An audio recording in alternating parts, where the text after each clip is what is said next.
In this video, we will continue improving JPostman test code with Fluent API method chaining. We will compare native TestNG and JUnit support while keeping the code changes small. First, I will use Ctrl+F to replace secure context with TestNG context, then click Replace All. This creates a package import error. I will replace io.jpostman.secure with io.jpostman.testng, then run the code again. Soft assertions are now supported natively by the JPostman assertion classes, so we can remove the TestNG soft assert import and the manual soft assert declaration. To resolve the new errors, I will use JPostman soft assertions. I will replace asserts with base.soft, assert equals with is equal, and assert true with is true. We can reduce the code even further. TestNG soft assertions already include a status code validation method where we can pass the expected status code. To automatically include the request and response log on failure, call soft and pass true to enable secure failure logging. Instead of checking access token from the response object and then calling is true, we can use the exists function directly from TestNG soft assertions. Instead of repeating base.soft, we can use Fluent API method chaining and call the assertions in one chain from TestNG soft assertions. Now I will replace .assertAll with .verify. Since verify checks status code 200 by default, we can remove the separate status code 200 verification.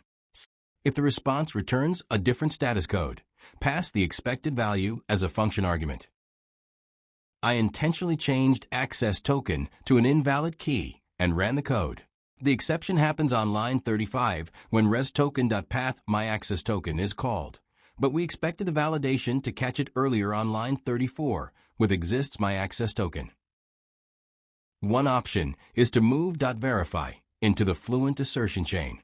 However, I will show another strategy that may work better depending on your code. I will move base.soft.verify into a teardown method and add the TestNG after method annotation. After that, I will remove soft and call base.verify directly. This runs verification after each test method, so I do not need to call verify explicitly for every response. Lastly, I will use Eclipse Quick Fix to resolve the import error. Click the error marker next to add after method, or press Ctrl+1, then double-click import after method to add the correct import automatically. After running the code, the teardown method still runs, even when the test method throws an exception. It displays the assertion validation with the request and response output. Now, I will remove the invalid keys and run the code again. The code is working.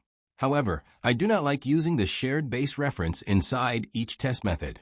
This may cause unpredictable results in the future when using the JPostman performance module with multi-threading support. I will replace from with request and store the result in a new TestNG context variable named CTX. Then I will remove rEnqueToken and call CTX.request when executing the request. After the response is initialized, the CTX variable can also provide response values. So I will replace resToken.pathAccessToken with CTX.pathAccessToken. Then I will remove the unused secure response resToken. Finally, I will change base.from to CTX.response. I would like to move .response into the Fluent API chain after request. This keeps the request and response inside the same TestNG context instance. Since CTX is not visible yet inside the chain, I will use a lambda expression to access the current context. Finally, we can stop using the shared base variable inside the test method. I will rename base to CTX so all actions use the same local context. Starting with JPostman Release 1.2.0, we can use a lambda expression to run custom logic inside the Fluent API chain. The lambda receives the current TestNG context reference, so we can continue working with the same context without using the shared CTX variable directly. I will select the last two lines and move them into the custom logic block. Then I will replace CTX with C to resolve the error the local variable CTX may not have been initialized. Now we no longer need a direct reference to CTX, so we can remove the TestNG context CTX declaration. Starting with JPostman release 1.2.0, we can also store values directly by using the TestNG context cache helper. I applied the same refactoring to both test methods and achieved the same result. In the comparison, the left side shows the previous code and the right side shows the updated version. With Fluent API design, we reduced the number of lines and the number of local variables. Before moving to JUnit, we need to remove dependsOnMethods because it is supported only by TestNG. Let me collapse the methods that we are not going to change so we can reduce the visible code in the file. The reason we are using dependsOnMethods is because the second test needs the access token from the cache. So getTokens must execute first and run only once. Let's test this behavior.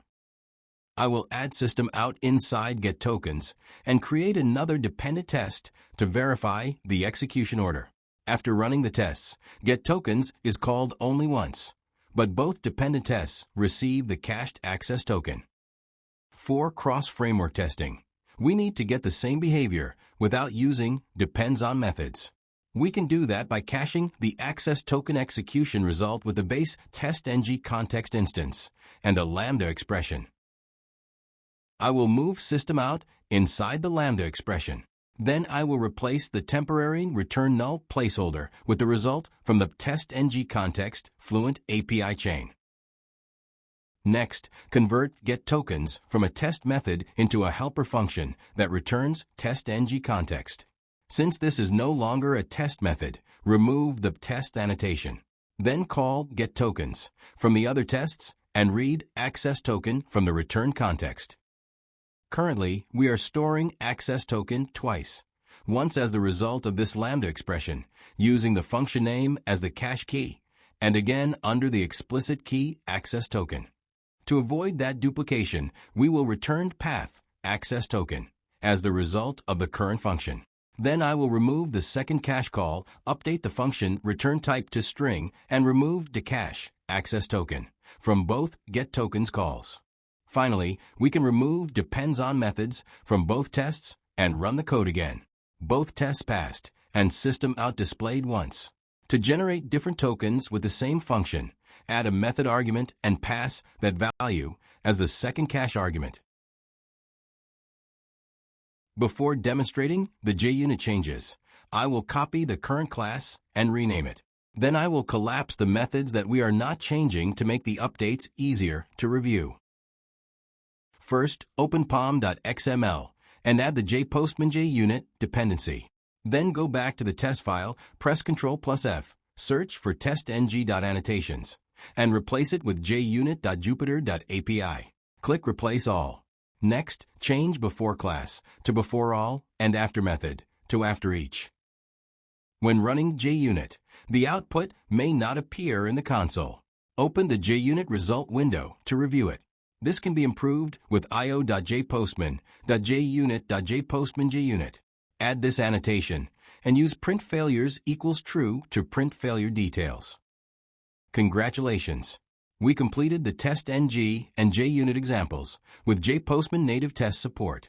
In the next video, we will run the tests from Maven and review additional executors beyond rest assured, such as Java HTTP Client, Playwright, and Unirest. Thanks for watching.